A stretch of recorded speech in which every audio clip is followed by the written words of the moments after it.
Will you pretend to be my husband at my father's funeral?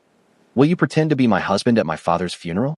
The words hung in the air between them, and Melinda watched Song Kang's face for any reaction. They were sitting in the corner booth of a quiet cafe in downtown Atlanta, the afternoon sun streaming through the floor-to-ceiling windows.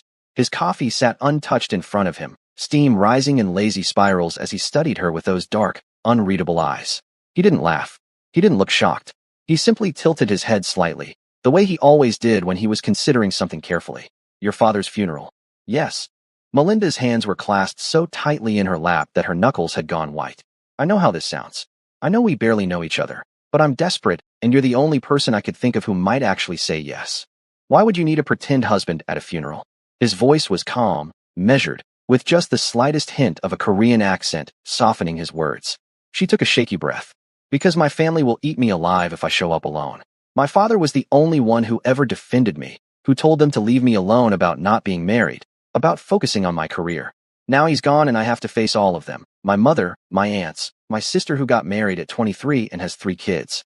They're going to spend the entire funeral looking at me with pity, asking me when I'm going to settle down, probably trying to set me up with someone's nephew. Her voice cracked slightly on the last word, and she hated herself for it. She wasn't supposed to cry. She'd promised herself she wouldn't cry in front of him. Song Kang leaned back in his chair, his expression thoughtful. When is the funeral? 3 days. In Savannah. It's a 2-hour drive. She swallowed hard. I would just need you for the weekend. Friday through Sunday. The wake is Friday evening, funeral Saturday, and the repast after. I drive us back Sunday morning. And what would you tell your family about me? About us? Melinda had thought about this, had the entire story mapped out in her head during the sleepless nights since her father's death. We met 6 months ago through work. You're a businessman, which is true. We kept things private because we both value our privacy, also true. We've been dating seriously for 4 months, and we're planning to tell my family soon. But then my dad died. You've thought this through. I've thought of nothing else. She finally met his eyes fully. I know this is crazy. I know I have no right to ask this of you. We've only worked together on a few events, and I'm sure you have better things to do than spend a weekend pretending to be someone's boyfriend. But I'm asking anyway because I can't face them alone. Not this time. Song Kang was quiet for a long moment, his fingers drumming once, twice, on the table. Then he said, I'll do it. Melinda blinked. You will? Yes. Just like that? You don't want to think about it. Something flickered across his face, too quick for her to read. You said you needed help. I'm saying yes. What else is there to think about? Relief crashed over her so powerfully that she felt dizzy. Thank you. God, thank you so much. I'll pay you obviously. Whatever you think is fair for your time. He waved a hand dismissively. I don't want your money, Melinda. Then why are you doing this? He picked up his coffee, took a slow sip, and when he set it down, his eyes held hers with an intensity that made her breath catch. Let's just say I understand what it's like to have family expectations you can't meet. Consider it a favor from one person who gets it to another. She wanted to ask what he meant by that, wanted to dig deeper into the shadows that passed behind his eyes when he said it, but she was too grateful and too exhausted to push. Okay, a favor. Thank you. Tell me about your family, he said. If I'm going to convince them we're together, I need to know what I'm walking into. So she told him about her mother, Patricia, who ran the church women's ministry and had opinions about everything. About her older sister Denise, who was perfect in every way and never let Melinda forget it. About Aunt Gloria, who asked invasive questions disguised as concern. About the cousins and the church ladies and the whole complicated web of her father's family in Savannah. Song Kang listened, asked questions, made mental notes. He was good at this, she realized. Good at reading between the lines, at understanding the dynamics she didn't even have to explain. When she mentioned that her father had been a deacon at their church, Song Kang asked about the denomination, about what kind of service to expect. When she said her mother was traditional, he asked what that meant specifically, dress code, behavior, expectations. You're taking this very seriously, Melinda said, something like wonder in her voice. If we're going to do this, we should do it right. He pulled out his phone. Give me your number. We should meet tomorrow to get our story straight. Details matter. When did we have our first date? What do I call you when we're alone? What side of the bed do you sleep on? What side of the bed I sleep on? Someone will ask. He said it with such certainty that she didn't question him. They exchanged numbers, and as Melinda stood to leave, Song Kang stood as well. He was taller than she remembered, and there was something about the way he carried himself that made people notice him. She'd seen it the first time they met, at that corporate gala she'd planned 6 months ago. He'd been a last-minute addition to the guest list, some VIP that the hosting company desperately wanted to impress. She'd been running herself ragged making sure everything was perfect when he'd stopped her in the hallway, handed her the glass of champagne she'd been about to grab for herself, and said, You look like you need this more than the guests do. They'd talked for 20 minutes, hidden away from the party. He'd made her laugh for the first time in weeks. When she asked what business he was in, he'd been vague. Import, export, consulting. The kind of non-answer that usually meant someone was either very boring or very private. She'd assumed the latter and hadn't pushed.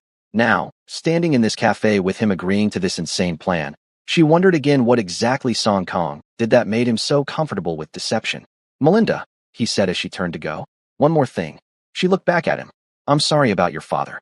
The kindness in his voice nearly undid her. She managed a nod, not trusting herself to speak, and walked out of the cafe before the tears could fall.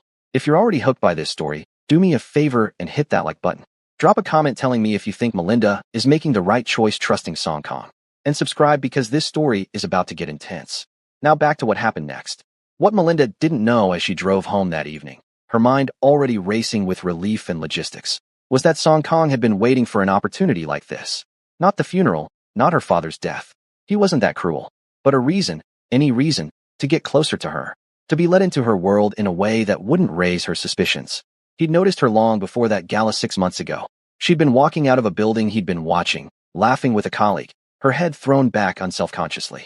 Something about her had caught his attention, made him ask his associate who she was. Melinda Crawford, event planner, 28 years old. No criminal record, no connections to his world. Clean as they came. He should have forgotten about her. There was no room in his life for distractions, and certainly not for someone who existed in the legitimate world he could never fully be part of. But he'd engineered that encounter at the gala anyway, told himself it was just curiosity. When she'd smiled at him, when they'd talked and she'd treated him like a normal person instead of with the fear or calculation he usually inspired, something had shifted. Now she'd handed him exactly what he'd wanted: access. 3 days where she would depend on him, trust him, let him into the most vulnerable moment of her life. He should feel guilty about taking advantage of her grief. The old version of himself, the one from before his father had dragged him into this life, would have felt guilty. But Song Kong had learned long ago that in his world, you took the opportunities you were given and you didn't waste time on regret. He finished his coffee and made a call. "Clear my schedule for this weekend," he told his second-in-command, a man named Min Jun who'd been with him for 5 years. "I'll be out of town." "Out of town? Boss, we have the meeting with the Nakamura group on Saturday. Reschedule it." There was a pause. Min Jun knew better than to ask too many questions, but Song Kong could hear the curiosity in his voice. "Should I send security with you?" "No. This is personal." Another pause. "You don't do personal." Song Kong smiled, though there was no humor in it. "I'm starting to." He hung up and looked out the cafe window at the Atlanta skyline.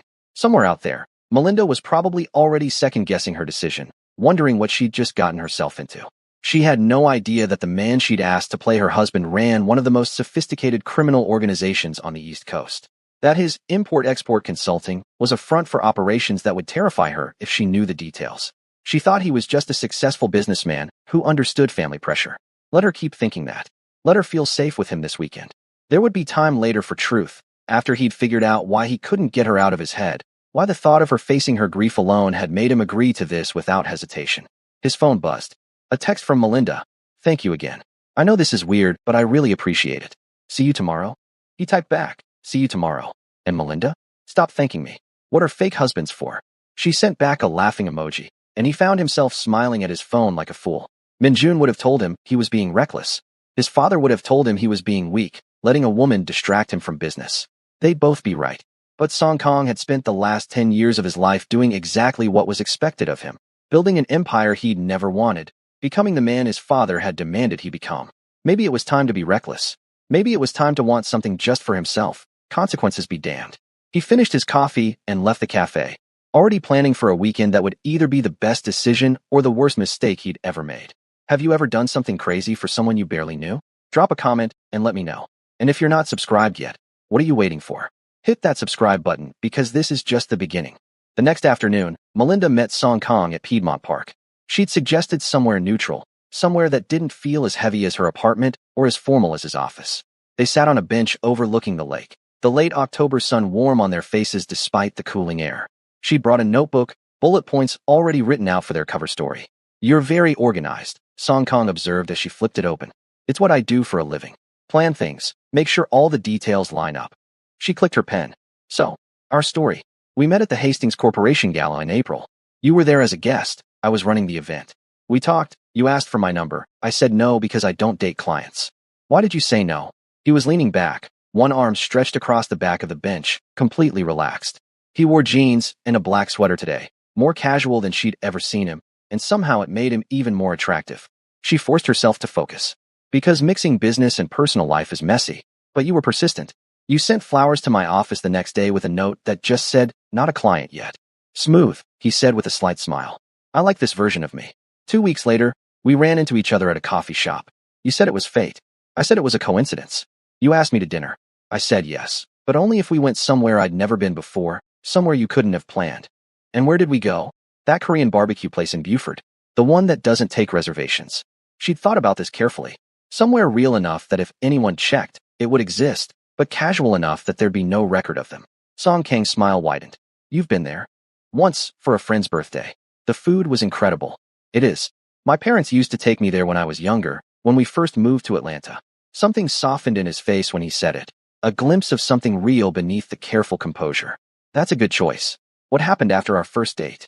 We talked for 4 hours. You told me about growing up in Seoul until you were 10, then moving here.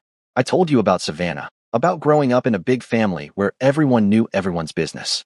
We both ordered way too much food. You walked me to my car and didn't try to kiss me, which surprised me. Why would that surprise you? Because every man I've ever been on a date with tries to kiss me at the end of the night, whether the date went well or not. You didn't. You just said you'd like to see me again and asked when I was free. Song Kang nodded slowly, committing it to memory. Second date. The High Museum. You said you wanted to see what I looked at when I wasn't working. We spent 3 hours there. You liked the contemporary collection. I liked the photography exhibits. We got coffee after, and you told me about your business. Vaguely. The way you do. How do I do that? You give just enough information to sound successful and legitimate, but not enough for anyone to actually understand what you do day to day. Import, export, consulting, investments. It's very mysterious. He watched her carefully. Does the mystery bother you?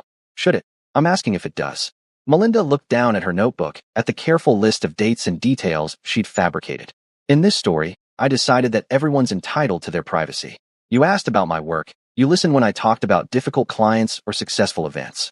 You never made me feel like what I did was less important than what you did. That mattered more than knowing exactly how many meetings you had or what deals you were closing. And in real life? His voice had dropped lower, more intimate. Does the mystery bother you in real life? She met his eyes.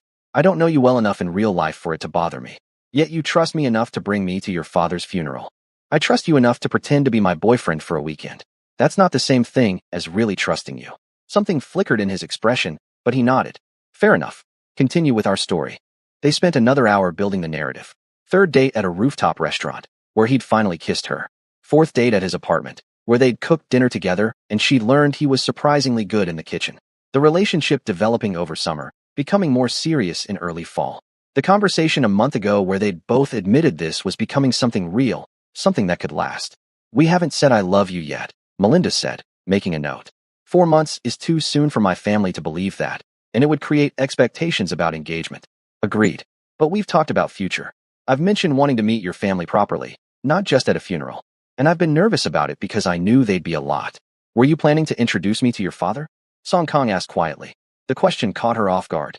She'd been so focused on the logistics of the lie that she hadn't thought about the emotional weight of it. I don't know. Maybe. My dad was different from the rest of them. He would have just wanted to know if you treated me well, if you made me happy. He wouldn't have cared about the rest. What happened to him? You said he died, but not how. Heart attack. He was at church, setting up for Wednesday night service. 1 minute he was carrying chairs, the next he was on the floor. They called 911, but it was too late. He was only 58. Her voice had gone flat, the way it did when she tried to talk about it without falling apart. Song Kang reached over and took her hand. The gesture was so unexpected, so gentle, that she almost pulled away. But his hand was warm, solid, and she found herself holding on instead. I'm sorry, he said. Losing a parent suddenly like that. He paused, seemed to be choosing his words carefully. There's no time to prepare. No time to say the things you should say. You sound like you're speaking from experience. My mother. Car accident when I was 17. She was supposed to pick me up from school, but she never showed. They told me later that she died instantly, that she didn't suffer. I'm still not sure if that makes it better or worse. Melinda squeezed his hand. I'm sorry. That's terrible. It was a long time ago. Doesn't make it hurt less though, does it? He looked at her then, really looked at her, and she saw something in his eyes she hadn't seen before. Grief. Real, raw grief that he usually kept hidden behind that careful control. No, he said softly. It doesn't. They sat like that for a moment. Two people who were essentially strangers, holding hands on a park bench and sharing the particular pain of losing a parent too soon. When Song Kong finally let go, Melinda felt the loss of his warmth immediately. We should talk about the physical aspects, he said, shifting back to business mode. Your family will expect us to be comfortable with each other. Touching, casual affection. Right? Yes. She cleared her throat, tried to sound professional. So, hand-holding obviously. You can put your arm around me. I'll probably lean into you sometimes, especially during the funeral. That's natural when you're grieving, to want physical comfort. Will you want me to stay close to you the whole time, or will there be moments when you need space? The fact that he asked, that he was thinking about what she would actually need rather than just what would look convincing, made her chest tight. I don't know. Probably both. I'm not good at predicting how I'll feel in the moment. Then we'll play it by ear. You set the tone, I'll follow your lead. What about sleeping arrangements? She forced herself to ask. My mother will expect us to share a room. She's traditional about that stuff. Unmarried couples not staying together under her roof. But there's a hotel about 10 minutes from her house. We could get a room there, 2 beds obviously. Whatever you're comfortable with. I'm comfortable with separate beds. Then that's what we'll do. He checked his phone, frowned slightly at whatever message he saw, then tucked it away. I should go. I have a meeting in an hour. But Melinda, one more thing. What? If at any point this weekend you change your mind, if you decide you don't want me there, or you'd rather face them alone, just say the word. I'll leave, no questions asked. She studied his face, looking for the catch, the ulterior motive. But all she saw was sincerity. Why are you being so nice about this? Why shouldn't I be? Because people don't usually go out of their way for someone they barely know without wanting something in return. Song Kong stood, looked down at her with an expression she couldn't quite read. Maybe I'm not most people. He walked away before she could respond, leaving her sitting on that bench with her notebook full of lies and the lingering warmth of his hand still ghosting across her palm. That night, as she packed for Savannah, her phone buzzed with a text from him. What's your favorite flower? She stared at the message, confused. Why? Because your fake boyfriend should know that. She smiled despite herself. Peonies. White ones. Noted. See you Friday morning. She was about to put her phone down when another message came through. For what it's worth, I don't think you're making the wrong choice. About the funeral, about asking for help. Sometimes the bravest thing we can do is admit we can't do something alone. Melinda read the message 3 times before responding with a simple thank you. She didn't sleep well that night. Every time she closed her eyes, she saw her father's face, heard his laugh, remembered the last conversation they'd had. He'd called her 2 days before he died, just to check in, to ask about work. She'd been busy, distracted, and she'd cut the call short. I'll call you back this weekend, Dad. I promise. But she hadn't called back, and now she never could. The guilt was suffocating. The grief was worse. And underneath it all was the creeping anxiety about what she'd set in motion with Song Kong, about whether bringing a stranger into her family's most painful moment was going to help or make everything infinitely more complicated. Are you the type to ask for help when you need it? Or do you try to handle everything alone? Let me know in the comments. And make sure you're subscribed because Friday morning is about to change everything for Melinda. Friday morning arrived with gray skies and the promise of rain. Melinda was loading her suitcase into her car when Song Kong pulled up in a sleek black sedan. He stepped out wearing dark slacks and a charcoal sweater, a garment bag draped over one arm and a small overnight bag in his other hand. He looked polished, expensive, exactly the kind of man her mother would approve of on the surface, while finding reasons to disapprove of underneath. Morning, he said, his voice still rough with sleep, or maybe he just always sounded like that in the morning. She didn't know. There were 1,000 things she didn't know about him. Morning. You didn't have to drive separately. I could have picked you up. And missed the chance to make a good impression arriving together? He smiled slightly. Besides, I thought you might want company on the drive. 2 hours is a long time to be alone with your thoughts. He wasn't wrong. She'd been dreading the drive, knowing her mind would spiral into every worst-case scenario. Okay, you can drive if you want. I'm too anxious to focus on the road anyway. They transferred his bags to her car, and he slid into the driver's seat, adjusting the mirrors with the efficiency of someone used to adapting to new situations quickly. As they pulled onto the highway heading east toward Savannah, Melinda felt her stomach twist into knots. Talk to me, Song Kong said after 10 minutes of silence. What are you thinking? That this is insane. That I should have just faced them alone. That I'm a terrible person for lying at my father's funeral. You're not a terrible person. You don't know that. You don't know me. I know you loved your father. I know you're grieving. I know you're trying to protect yourself from people who've hurt you before, even if they're family. None of that makes you terrible. She looked over at him, at his profile as he drove, focused on the road. How are you so calm about all of this? Would it help if I was anxious too? No, but it's unnerving how comfortable you are with deception. His jaw tightened almost imperceptibly. Everyone has secrets, Melinda. Everyone pretends to be someone they're not in certain situations. I'm just better at it than most people. Why? Why are you better at it? Practice. He said it flatly, offering no further explanation. She wanted to push, to ask what kind of life required that much practice at deception, but her phone rang. Her mother. She answered on speaker. Melinda, where are you? On the road, Mama. I told you I'd be there by noon. And you're bringing someone? Your sister said you mentioned you were bringing someone. Yes. His name is Song Kong. We've been dating for a few months. I wanted you to meet him, though I wish it were under different circumstances. There was a pause, heavy with judgment Melinda could feel even through the phone. Song Kong. That's not an American name. He's Korean American, Mama. He moved here when he was 10. I see. And what does he do? Song Kong glanced at Melinda, one eyebrow raised. She took a breath. He's a businessman. Import and export consulting. He's very successful. Well, we'll see about that. Your Aunt Gloria already has opinions, and she hasn't even met him yet. Of course she does. Don't take that tone with me, Melinda. We're burying your father today. The least you could do is not bring drama. I'm not bringing drama. I'm bringing my boyfriend to support me through the funeral of my father. That's what people in relationships do. If you'd been in a relationship before now, maybe you'd know that. But this is your first serious boyfriend at 28 years old, so forgive me for being skeptical. The words hit like a slap. Melinda felt tears burning behind her eyes, and she fought them back viciously. I'll see you at noon, Mama. She hung up before her mother could respond. The silence in the car was suffocating. She sounds warm, Song Kong said dryly. She's grieving. She's taking it out on me because I'm the easy target. I'm always the easy target. No. His voice was firm. She's being cruel, and grief doesn't excuse cruelty. You don't have to make excuses for her. You don't understand. My family there. I understand perfectly. I understand that they've made you feel like you're not enough, like your choices aren't valid, like you're somehow failing by not conforming to their expectations. I understand because I lived it too. She turned to look at him fully now. Your family. My father. He stared straight ahead at the road.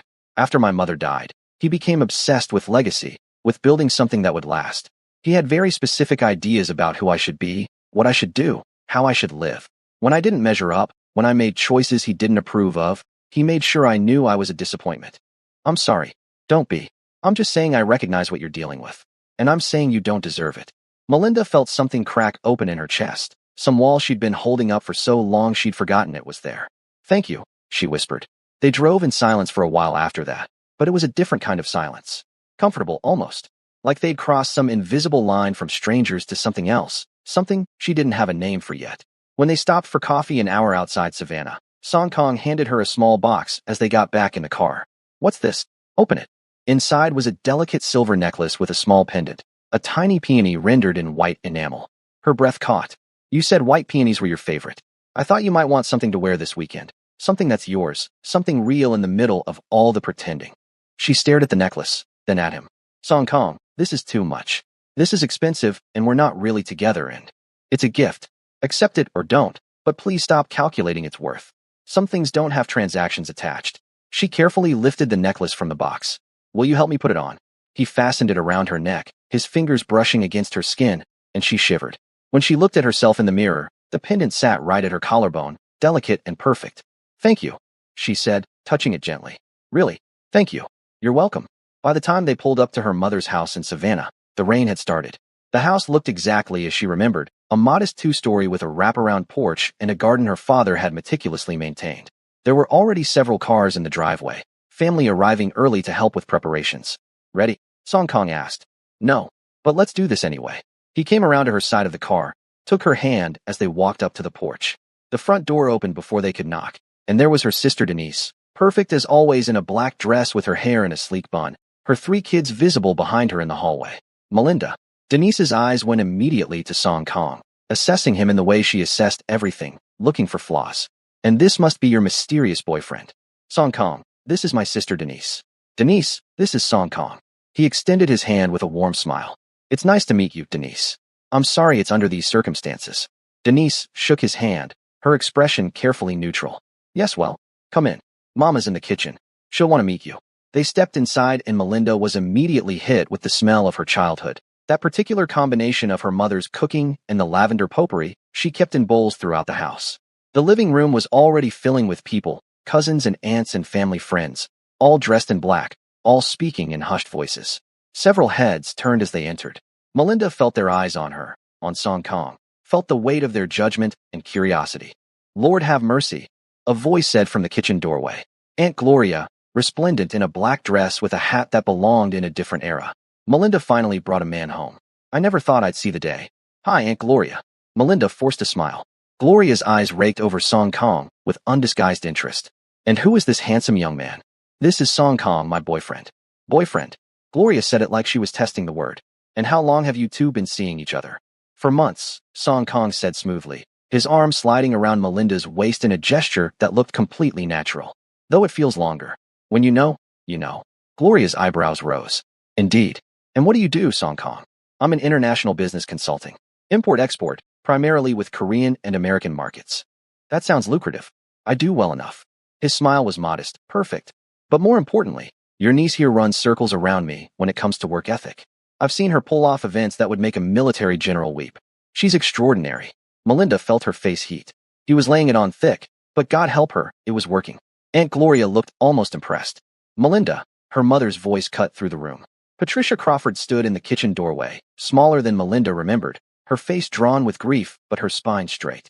Come here and introduce me properly.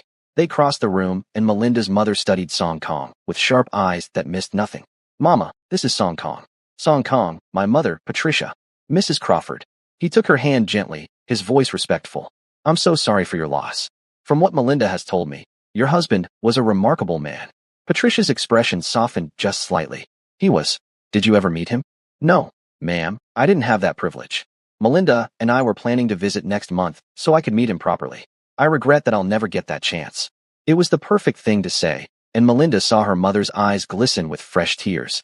Yes, well, he would have liked to meet you too. He was always after Melinda to bring someone home, to let us meet the man who'd finally caught her attention. I hope I would have made a good impression. We'll see about that this weekend, won't we? Patricia turned to Melinda. Your room is ready. I assume you'll both be staying there. Actually, Mama, we got a room at the Marriott downtown. I didn't want to impose, especially with everyone else staying here. Her mother's lips thinned. You're not imposing. This is still your home. I know, but let them stay at the hotel. Patricia, Aunt Gloria interrupted. They're young and in love. They'll want their privacy. The way she said it made the words sound vaguely scandalous. Melinda felt Song Kang's hand tighten slightly on her waist, a silent show of support. Fine, Patricia said. But you'll be here for dinner tonight. The wake starts at 7. We'll be here, Mama. I promise. As they escaped to unpack the car, Melinda let out a long breath. I'm sorry. I know they're a lot. They're family. Family's always a lot. Song Kong loaded their bags back into the car. Your aunt is going to gossip about us the entire weekend. Oh, definitely. By tonight, the whole church will know my boyfriend is Korean and rich and possibly too good to be true. Is that what I am? Too good to be true. She looked at him, really looked at him, and wondered the same thing herself. I haven't decided yet. He smiled at that, a real smile that reached his eyes. Fair enough. They drove to the hotel in comfortable silence, checked in under his name because he insisted on paying despite her protests. The room had 2 queen beds as promised, generic but clean. Song Kong hung his garment bag carefully while Melinda stood at the window, looking out at the Savannah skyline. You okay? He asked after a moment. I don't know. I feel like I'm watching someone else's life. Like this isn't really happening. He came to stand beside her. It'll feel more real tonight at the wake. Seeing him, saying goodbye. That's when it usually hits. Is that what happened with your mother? Yes. The funeral was a blur. But at the wake, seeing her there, that was when I couldn't pretend anymore that she was just gone temporarily, that she might walk through the door any minute. His voice had gone quiet, distant. I'm telling you this so you know what to expect. It's going to hurt, Melinda. It's going to hurt worse than you think. But you'll get through it. Will you stay close to me? Tonight, during the wake? As close as you need me to be. She turned to face him, and they were standing closer than she'd realized. Close enough that she could see the flecks of gold in his dark eyes, could smell his cologne, something subtle and expensive. Why are you doing this? Really? For a long moment, he didn't answer. Then he reached up and gently touched the pendant at her throat. Because when you asked me, I couldn't imagine saying no. Before she could process what that meant, his phone rang. He stepped away to answer it, his voice dropping into Korean, sharp and authoritative. She heard snatches of the conversation, numbers, names she didn't recognize, what sounded like disagreement or negotiation. When he hung up, his expression was carefully blank. Everything okay? She asked. Just work. Nothing that can't wait until Monday. But something in his tone told her that wasn't entirely true. They changed for the wake. Melinda into a simple black dress. Song Kong into a dark suit that looked tailored and expensive. As she stood in front of the mirror, Unfastening her earrings, she caught sight of him behind her, adjusting his tie. They looked like a couple. They looked convincing. The thought terrified her almost as much as the wake itself. If this story is hitting you in the feels, show some love and hit that like button. Comment below and tell me what you think Song Kang is hiding. And if you haven't subscribed yet, do it now because you need to see how this night unfolds. The funeral home was already crowded when they arrived. Melinda recognized faces from her childhood, from her father's church, from the neighborhood where she'd grown up. Everyone turned to look as they entered, their gazes curious and assessing. Song Kang's hand found the small of her back, steady and reassuring. "You've got this," he murmured, so quietly only she could hear. Her father's casket was at the front of the room, surrounded by flowers. White lilies, her mother's favorite. Melinda's steps faltered as she saw it, the reality of it crashing over her like a wave. That was her father in there. Her father, who'd taught her to ride a bike, who'd stayed up late helping her with college applications, who'd called her every Sunday just to hear about her week. "I can't," she whispered, stopping in the middle of the aisle. "I can't do this." Song Kang turned to face her, blocking her view of the casket, his hands gentle on her shoulders. "Yes, you can. Look at me, not at anything else. Just breathe." She focused on his face, on the steadiness in his eyes, and managed to pull air into her lungs. Okay. We can leave if you need to. We can go outside, take a minute." "No. I need to see him. I need to say goodbye." She straightened her shoulders. "I'm okay. Let's go." They walked to the casket together, and Melinda looked down at her father's face. He looked peaceful, younger somehow without the worry lines he'd worn in life. She reached out and touched his folded hands, cold and waxy, and so completely wrong that a sob tore from her throat. Song Kang pulled her against his chest, his arms wrapping around her as she cried. She was dimly aware of people watching, of her mother approaching, but she couldn't stop the grief from pouring out. All the tears she'd been holding back for days came flooding out at once. "I'm sorry, Daddy," she whispered against Song Kang's suit jacket. "I'm so sorry I didn't call you back. I'm sorry. He knew you loved him," Song Kang said softly, his hand stroking her hair. Parents always know. After a long moment, she pulled back, wiping at her eyes. Her makeup was probably ruined, but she didn't care. Her mother stood nearby, her own eyes red-rimmed. "Melinda," Patricia said, and there was something softer in her voice now. "Come sit with me." "You too, Song Kang." They sat in the front row, Melinda between her mother and Song Kang. Denise was on their mother's other side with her husband and children. As people filed past the casket to pay their respects, they stopped to offer condolences, to hug Melinda and her family, to meet the mysterious boyfriend. Song Kang handled it all with grace. He shook hands, accepted sympathies, stood when Patricia stood, sat when she sat. He seemed to instinctively know what was needed in each moment, and Melinda found herself leaning on him more than she'd expected to, grateful for his solid presence. During the eulogy, when the pastor spoke about her father's devotion to his family and his church, Melinda felt Song Kang's hand slip into hers. She held on tight, anchoring herself to him as waves of grief threatened to pull her under. At the reception after, held in the church fellowship hall, Aunt Gloria cornered them near the dessert table. "So, Song Kang," she said, her tone conspiratorial. "Tell me your intentions with our Melinda." "Aunt Gloria," Melinda protested, but Song Kang just smiled. "My intentions are to make her happy, to support her dreams, and to be someone she can count on. That's all I want."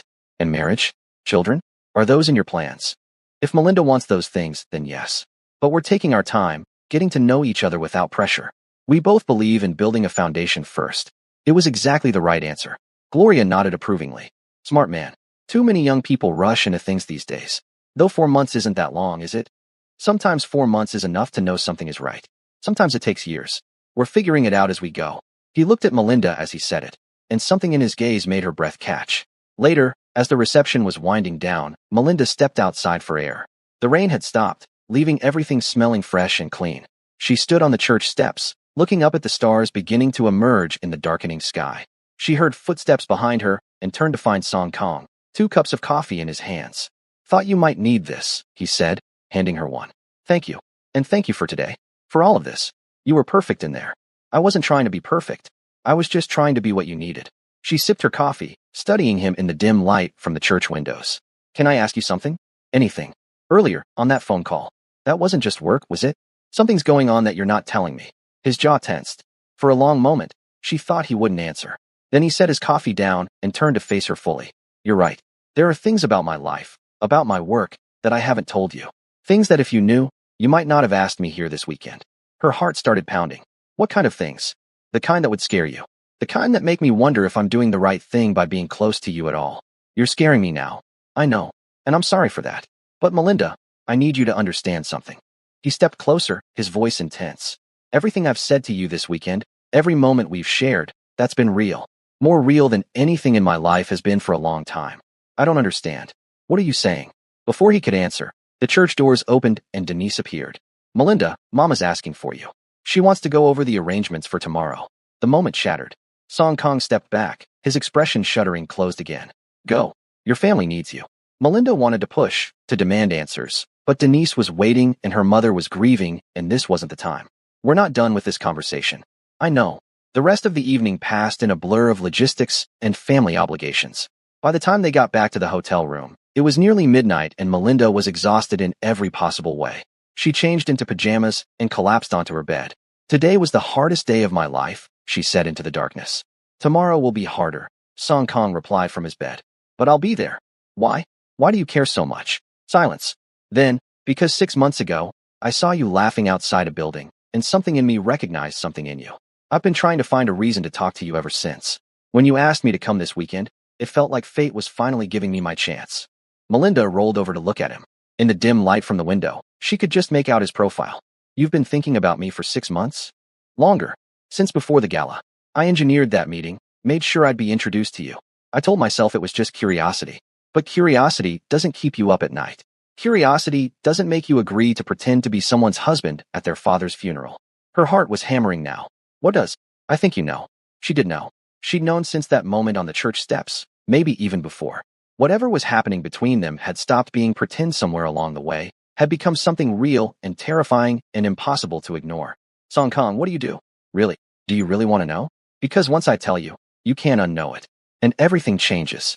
She thought about it. About the mystery she'd been willing to overlook, about the phone calls and the careful non-answers, and the way people seemed to defer to him with something that looked like fear. She thought about how he'd held her today, how he'd known exactly what to say to her family, how he'd made her feel safe in the middle of the worst day of her life. Tell me, she said. He sat up, and even in the darkness, she could feel the weight of what he was about to say. My father didn't just want me to build a business. He wanted me to take over his organization. Import-export is real, but it's not the whole truth. There are other aspects, other operations that exist in the spaces between legal and illegal. Money laundering, protection, facilitation. Nothing violent, he added quickly. I drew that line years ago, but it's not clean either. It's power and influence in a world that you've never touched and shouldn't touch. Melinda sat up too, her mind racing. You're telling me you're a criminal. I'm telling you I'm a lot of things, and not all of them good. I'm telling you that the man you brought to your father's funeral is someone your father would have told you to run from if he'd known the truth. And I'm telling you that despite all of that, what I feel for you is real. It's been real from the beginning. She should be terrified. She should tell him to leave, should run herself. But all she could think about was how gentle he'd been with her grief, how he'd stood between her and her judgmental family, how he'd held her while she cried. Are you dangerous? She asked. To you? Never. To others who threaten what's mine? Yes. Am I yours? I want you to be. But that's your choice to make, and you should make it knowing exactly who I am. She got up and crossed to his bed, sat down facing him. In the darkness, she could just make out his eyes, watching her carefully. My father always told me to trust my instincts, she said slowly. And my instincts say that despite everything you just told me, despite the fact that I should probably be running out of this room right now, I trust you. I don't know why, but I do. Melinda, I'm not saying I understand your world or that I want to be part of it. I'm saying that today, when I needed someone, you were there. You were real. And maybe that's enough for now. He reached up and touched her face, his thumb brushing across her cheekbone. You're either very brave or very foolish. Maybe both. He smiled at that, a real smile full of relief, and something else, something that made her heart skip. What do we do now? Now we get through tomorrow. We bury my father. We get through the funeral and the repast and all of it. And then after, when we're back in Atlanta and this weekend is over, we figure out what this is. What we are. And what if your family asks about us after this weekend? What if they want to see us together again? Melinda thought about it, about the lie that was becoming truth, about the fake relationship that had somehow developed real feelings. Then maybe we stop pretending. Song Kang's breath caught. You mean that? I mean I want to try? I mean I want to know you, really know you, without the performance. I mean that today, for the first time in months, I didn't feel alone in my grief. And I think that means something. He pulled her closer, their foreheads touching. It means everything. They stayed like that for a long moment, not kissing, not speaking, just being together in the quiet of the hotel room. Tomorrow would bring the funeral, more family, more questions. Next week would bring reality, the complications of his world, the impossibility of what they were starting. But right now, in this moment, it was enough to have found something real in the middle of all the pretending. The funeral the next day was beautiful and heartbreaking. Melinda cried through the entire service, Song Kang's hand holding hers. Her mother gave a eulogy that made everyone weep. Denise's children sang a hymn their grandfather had loved. At the cemetery, as they lowered her father into the ground, Melinda felt Song Kang's arm around her waist, keeping her upright. "Goodbye, Daddy," she whispered, dropping a white rose onto the casket. "I love you." At the repast after, Aunt Gloria pulled her aside. "That man of yours, he's a keeper. Don't let him get away." "I won't," Melinda promised, surprising herself with how much she meant it. On the drive back to Atlanta Sunday morning, they were quiet for a long time. Finally, Song Kang spoke. "I meant what I said. About wanting to know you, to be with you for real. I know, but we need to figure out how that works. Your world and mine, they're very different. Then we'll build a bridge between them. We'll figure it out together." "Together," she repeated, testing the word. It felt right. He reached over and took her hand, lacing their fingers together. "I need to tell you one more thing." "What?" "Your father. His death. I had it investigated after you first asked me to come to the funeral." Her blood ran cold. "Why would you do that?" "Because heart attacks in healthy 58-year-old men sometimes aren't natural. And because when you told me about him, something felt off." He paused. "He was clean, Melinda. It was just his heart. Just terrible, random chance.